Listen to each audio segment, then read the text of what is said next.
Amazing. Yeah, we're live. We've got a software update today, so hopefully that sound problem won't happen. And I'm in a new mode where there's a huge delay between, like I have a more than 1 second echo in my ear. So we'll see how that impacts my brain and my ability to speak. But where are we today, Charles? We are standing at the entrance to Columbia University up on 116th and Broadway. And there's actually a remarkable number of people here because the school has been shut down since March 16th, I think. And 2 years ago to the day, literally, I was up here by coincidence being filmed for something in the interior of the campus. And I spent an unfortunate amount of time debating Megyn Kelly's producer about, what was important and what wasn't important for something to talk about in terms of the Clinton Foundation. They decided not to use me and instead used Jonathan Turley.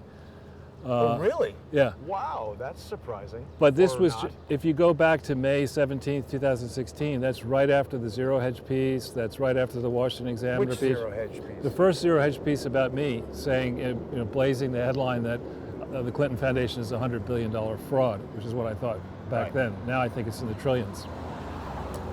So here we are. It's a beautiful day, so I suppose It is. the worst slum in the world would probably look good as well. But up here you do see a lot of money has been spent on the campus.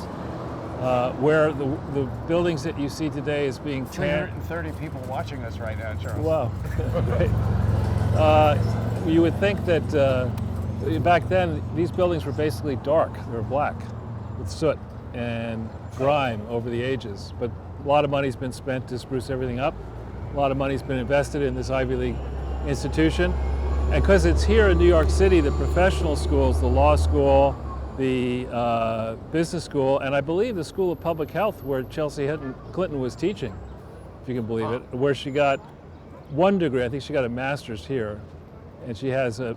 Is it the Pulitzer School of Diarrhea that she was at? Even that's the Pulitzer School of Puke. Got to get your alliteration right, Jason. Well, let's walk around the campus a bit and Sure. see. We'll walk uptown and then we can cut back around and Sure. maybe you could show people. This is the main alley of the campus. We're not allowed in there because we're not going to wear masks in a broadcast. But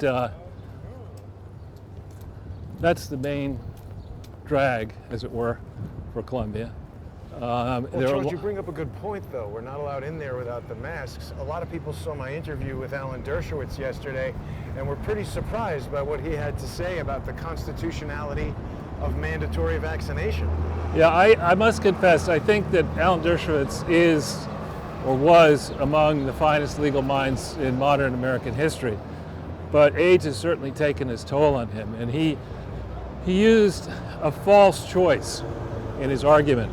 The false choice being that he posited that there was an absolutely benign, perfect vaccine for this. Right.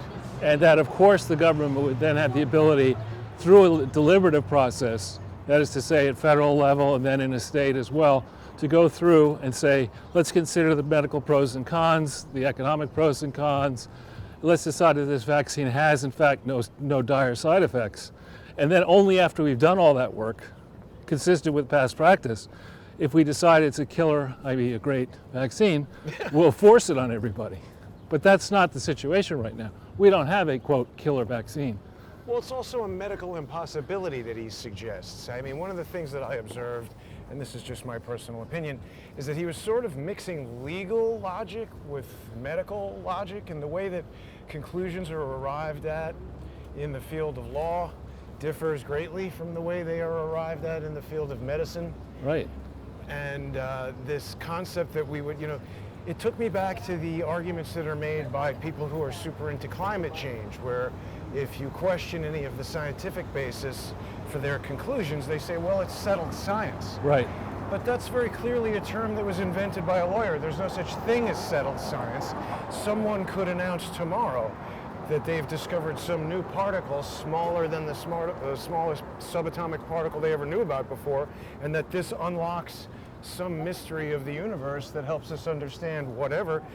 The law doesn't work that way. The law is a construct of man where we have argumentation back and forth until we arrive on a settled principle that becomes what we act on moving forward. Science and medicine don't work that way, but Mr. Dershowitz suggested that it would, and that a democracy could somehow decide that this medical treatment was beneficial and that you are therefore forcibly subjected to it. Right, and so when we consider that, just in some calmer moments now, and admittedly, he didn't know all your questions or maybe any of your questions in advance. No, none.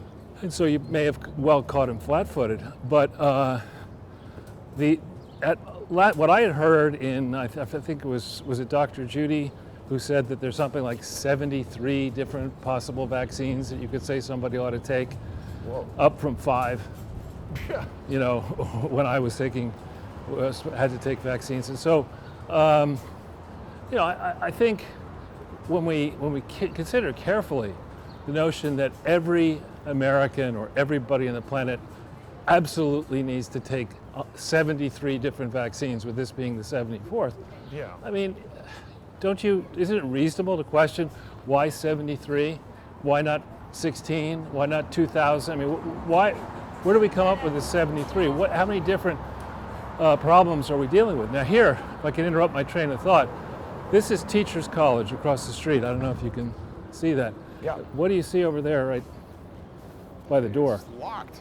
No. What do you see in writing by the door? Horace Mann. See, this is where Horace Mann began. It was a basically experimentation lab for the people going through Teachers College at Columbia to teach kids. And so Horace Mann started it, I don't know about it, in that building. You see elementary school? Yeah. It started there and eventually got big enough that it was moved uptown to the present campus in the Bronx. And Horace Mann is, Horace Mann and Dalton are like 1 and 2 for private elementary schools in the city, right? I'm going to be a little snobby, and I want to ask you, is it better to go across the street where it's sunny? Sure.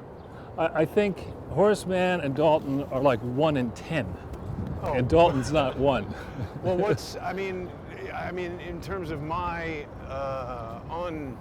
uninformed, I've always heard of them as being sort of the two. I don't know of too many other private schools. Those are the two that come to mind. No. So the oldest private school in New York City is Collegiate. That's from the 1700s. And some would argue that's better than Horace. Choate, I've heard about that. That's not in New York City. We should walk here, I think, and then. Sure. So the oldest one is Collegiate, but Collegiate doesn't have a campus for grades 7 through 12 of football fields and soccer fields and tennis and all that kind of stuff. Nor does it have the kind of physical plant that Horace Mann has. Nor does it have, it's smaller, so it doesn't have the annual number of advanced placement test scores and all that kind of stuff that we had back when I went. But there are quite a few good schools. Dalton doesn't have a reputation for rigorous academics. Now let's think, why might that be?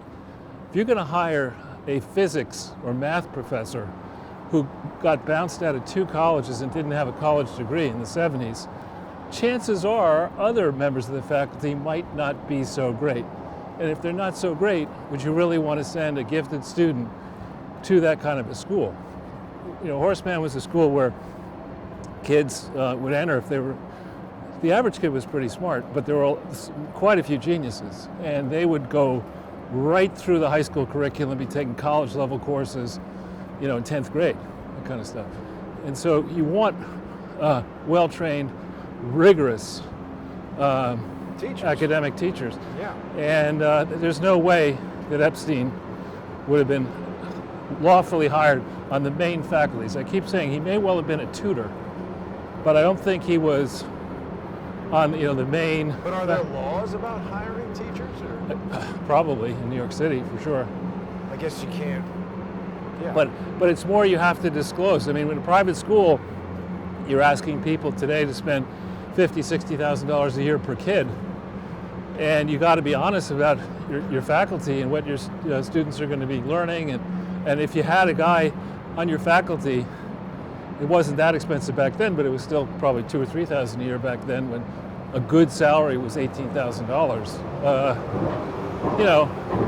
You better be honest about the fact that the guy got bounced out of 2 schools and never made it to the junior year.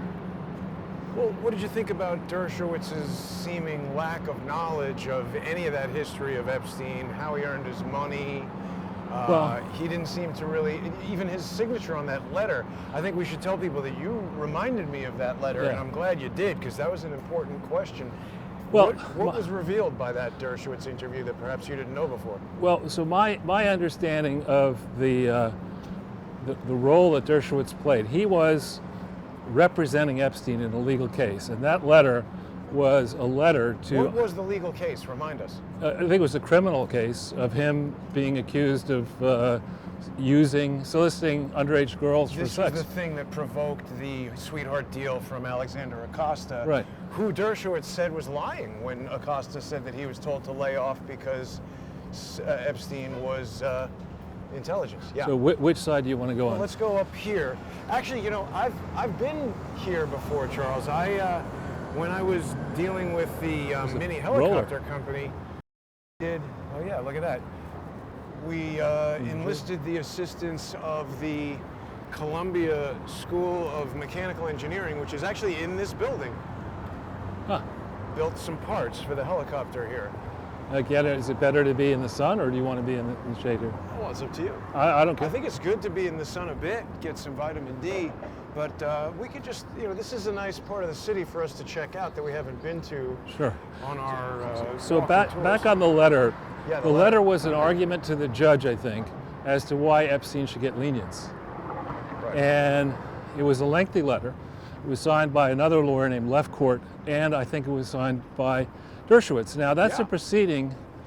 A judge, you're an officer of the court. You've just sent a letter in. You're seeking lenience, and you're making a claim that is on its face false, right?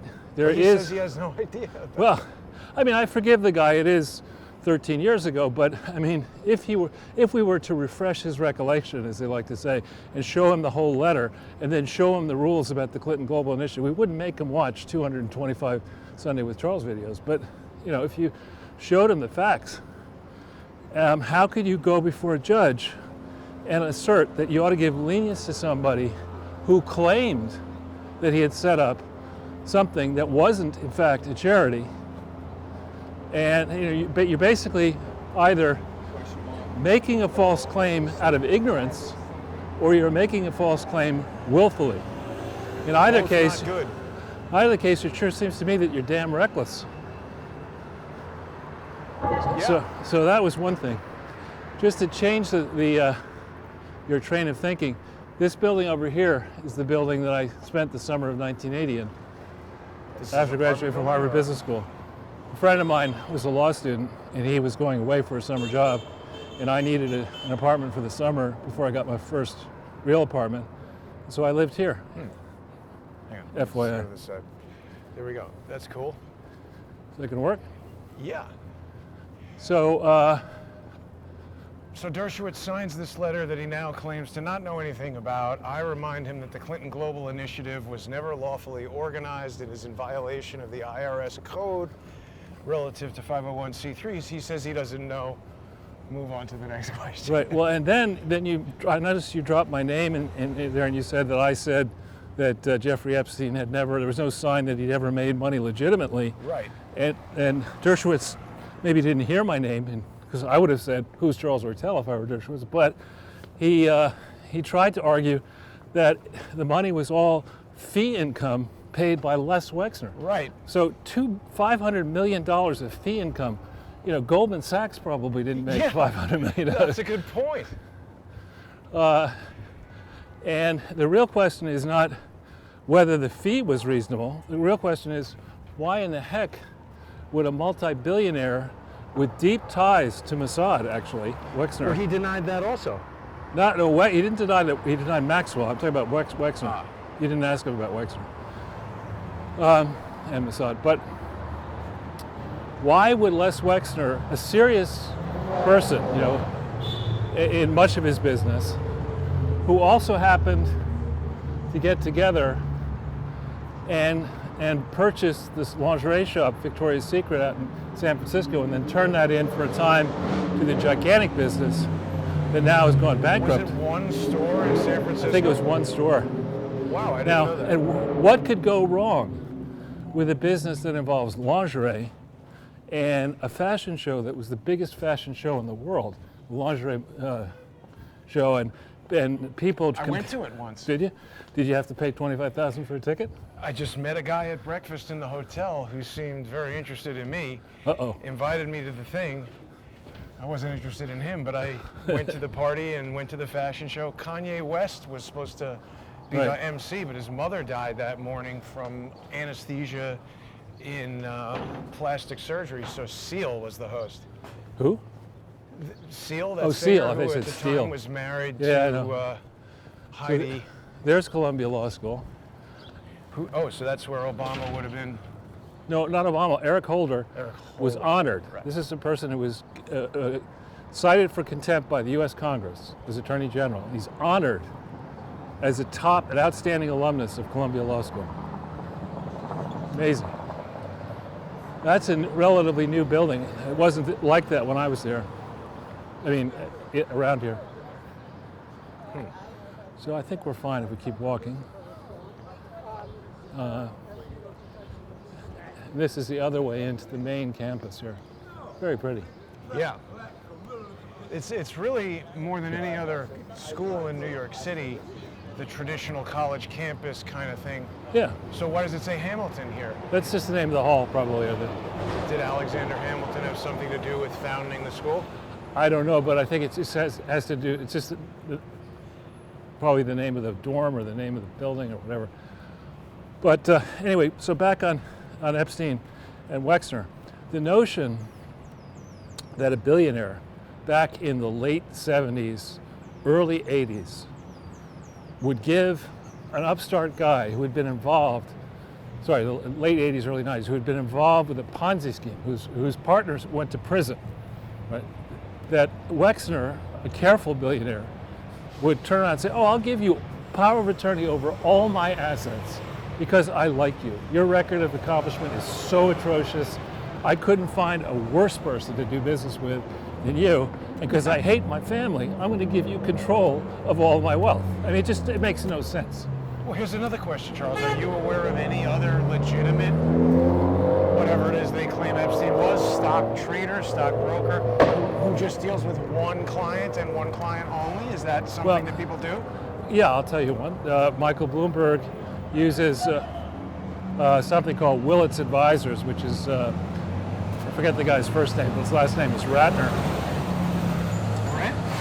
No, it's Bruce Ratner, I think, or the guy who was the car czar. Sometimes very wealthy people will, having spent a lot of time with somebody they consider to be a proven moneymaker, cut special deals and give them lots of money. Sometimes it's very unusual, but that may happen now. It certainly was not common in the late 80s and early 90s. Uh-huh. And at that time, Wexner was obviously much younger.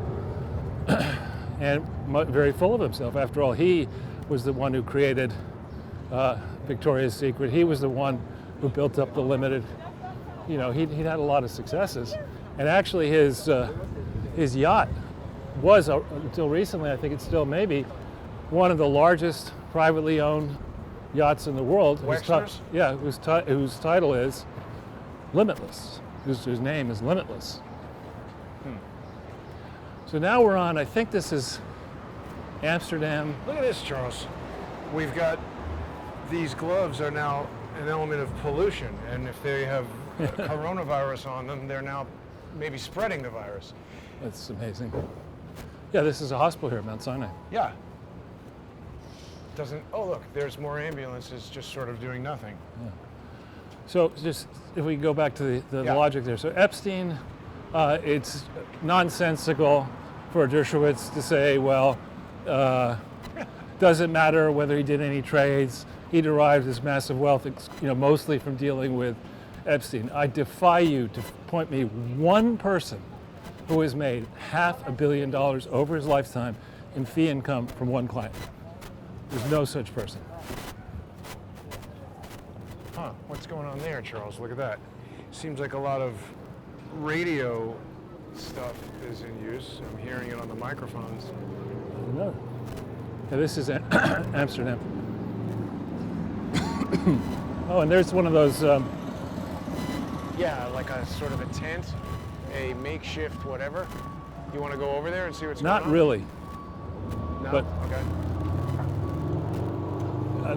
it's okay. Well, there's somebody there on a gurney. I don't want to. Yeah, I don't want to get too close to that. Yeah. Well, But we can walk to the other side of the street if you want. no, I don't mind. Let's walk in the sun. Sure. This is a cathedral here. What cathedral is This that? is St. John's Cathedral. Here's somebody graduating. A Yeah, lot of radio interference here. yeah. Probably as we head down that way, there'll be less. This is a really beautiful place, actually. Back in the days when I was the technical term is chorister, but people would call them choir boys. We would have concerts here. All the Episcopal choirs would come to this vast cathedral and do different programs. And it's really gigantic inside, or it seemed gigantic to me as a little kid.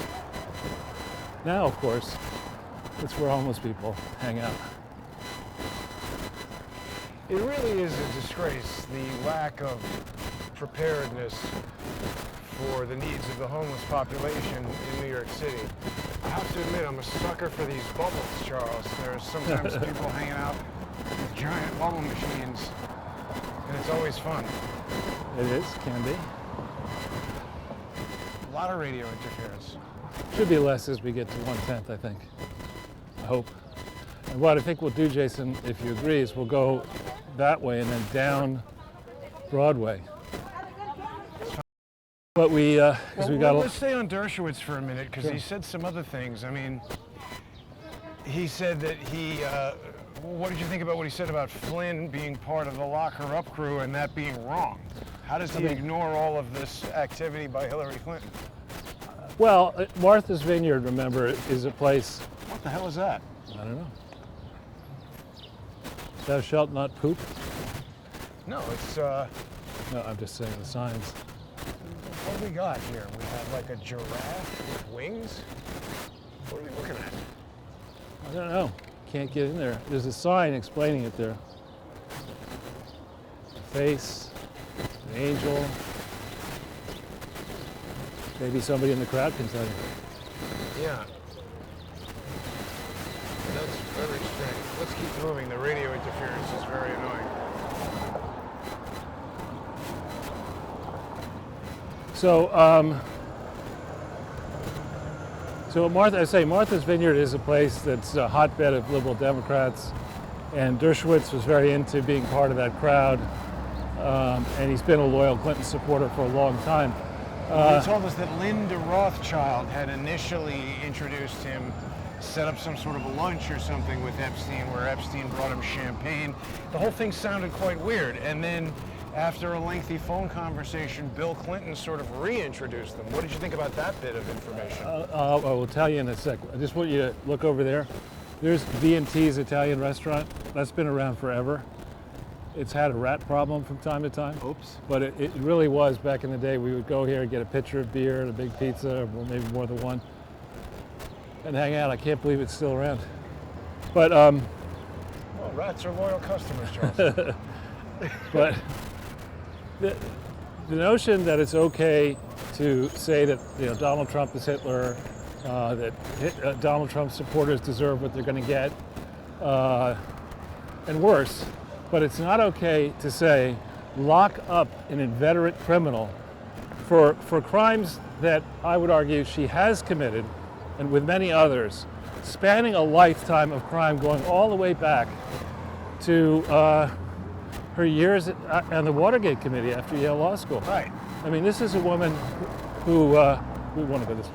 Well, somebody tried to tie the desire to release records of Hillary Clinton's Watergate background with releasing Trump's tax returns, but that's two totally different things. Watergate is not her personal financial information. That's her being involved in something that was an obvious. Right. Well, and the Clinton comparison, you have the great sainted Barack Obama saying he wasn't aware of a single case where the prosecution dismissed somebody for perjury. Right. It's kind of ignoring Bill Clinton's perjury, Right. which nearly got him convicted and ejected from being president of the United States. So I think there's an element of social wanting to be in the party kind of thing going on with Dershowitz. He wants to be in the in crowd. Lynn Forrester is I think, a despicable human being who has been very much involved with the Clintons, facilitating their charity frauds around the world. Podesta as well, and what's his name? David Brock, James Alefantis. They're photographed together. Right, and you think about the thing he discussed in your interview. He said, he was name dropping and he admitted it. I was having dinner at Carolyn Kennedy's house when Bill Clinton got a call and was on the phone for 15 or 20 minutes. Now, what person stays on the phone for 15 or 20 minutes? And what were they talking about? At a dinner party, right? And then why was the next suggestion out of Epstein's mouth, oh, why didn't I speak to Dershowitz about it? Yeah. Right, I mean, it's just very curious. And if we had real investigative reporters and a real FBI, I'd want to know what that was all about. Well, that's what I was getting at yesterday. I mean, so initially when it started, people were saying like, oh, why would you have this guy on? Why are you giving him time?